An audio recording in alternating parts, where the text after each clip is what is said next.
मग आपल्या केलीस डॉक्टर प्रभाकर कोरे हॉस्पिटलमध्ये या सर्जरीबद्दल किंवा या इम्प्लांट सर्जरीबद्दल काय काय फॅसिलिटीज आहेत? ओके. आता म्हणजे हे मागच्या 2 वर्षापासून केलीस Prabhakar Kore hospital was the first hospital of north Karnataka जे गव्हर्नमेंट फ्री कॉक्लिअर इम्प्लांट स्कीममध्ये इम्पॅनल झालेला आहे. अच्छा. म्हणजे आपल्या कर्नाटका गव्हर्नमेंटने जेव्हा नोव्हेंबर 2022 मध्ये हे स्कीम सुरुवात केली बरं. तेव्हा सुरुवातीला फक्त गव्हर्नमेंट हॉस्पिटलमध्ये हे फॅसिलिटी होतं, अच्छा. कारण हे गव्हर्नमेंट स्कीम आहे. हम्म. मग जेव्हा आम्ही अप्लाय केलो, आमचे चेअरमॅन सर प्रभाकर कोरे सरांची फार इच्छा होती की अशा प्रकारच्या स्कीम आपल्या म्हणजे भरपूर मुलांना आपण बेनिफिट देऊ शकू, म्हणून त्यांच्या प्रयत्नामुळे आम्हाला हे इम्पॅनलमेंट झाला. बरं. तर आता नॉर्थ कर्नाटकामध्ये केली hospital is the first hospital आणि सो फार आम्ही nearly 35 cases cochlear implant government स्कीममध्ये आणि 3 केसेस सेल्फ पेइंग पेशंट म्हणजे ज्यांनी वेगळा त्यांची एज क्रायटेरिया होता, तर त्याच्यामुळे आम्ही टोटल असं 38 मुलांमध्ये हे प्रकारची शस्त्रक्रिया केलेली आहे.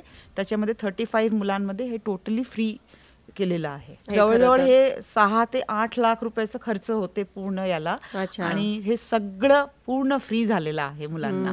तर आता आमच्याकडे आहे मुलं, ते चांगलं रिस्पॉन्ड करायला आहे. त्यांना नॉर्मल शाळेमध्ये म्हणजे त्यांना स्पेशल स्कूलमध्ये जावं लागत नाही. म्हणजे आता आपल्याला माहित आहे की हे जे मूकबधीर लोकांची स्पेशल शाळा असते, पण हे मुलं नॉर्मल शाळेत जातात आणि व्यवस्थित आता त्यांना ऐकायला येते. पण त्यांचा थोडा थोडा आता कुठल्या मुलांमध्ये हे आम्ही जवळजवळ 5 वर्षांच्या मुलांमध्ये केलेलो आहे.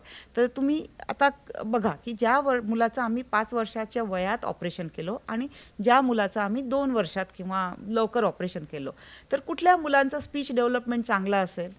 कारण ज्या मुलाचं आपण 5 वर्षात ऑपरेशन केलं त्याचा 5 वर्ष गॅप झालेला आहे. जो नॉर्मली जन्मता ऐकतो आणि तो 5व्या वर्षात पहिल्यांदा ऐकायला सुरू झाला. हो ना. तर त्यांचा स्पीच डेव्हलपमेंट थोडा स्लो असते. बरोबर. कम्पेअर टू इफ आम्ही जेव्हा 9 महिन्यात 2 वर्षात ऑपरेट केलं तर या मुलांचं स्पीच डेव्हलपमेंट जरा लवकर होते. म्हणजे नॉर्मल जे बोलायचं वगैरे ना तसं. म्हणजे एकंदरीत बाकीच्या आजारांसारखं लवकर जर आपण डायग्नोज केलं ही समस्या, तर आपल्याला लगेच ट्रीटमेंट भेटून रिझल्ट आपल्याला चांगला भेटेल. कारण हे एक हँडिकॅप आहे. आता बधीरपणा इज लाईक ब्लाइंडनेस सारखा हे हँडिकॅप्ड आहे. इट इज नॉट लाईक असं you cannot say it is of course it's a disease, पण more than disease it's a handicap. म्हणजे जर एक बाळाला एखादा तो एक सोसायटीवर पॅरेंट्सवर किती डिपेंडंट होणार आहे, तो कसं शिकणार आहे. आता आपल्याला आहे बधीर आणि हे मूक मुलांची वेगळी शाळा आहे स्पेशल किड्सवर, पण तरी मग त्यांनी नॉर्मल मुलांसारखं त्यांना एम्प्लॉयमेंट मिळत नाही, त्यांचं एज्युकेशन होऊ शकत नाही. कारण अजून इंडियामध्ये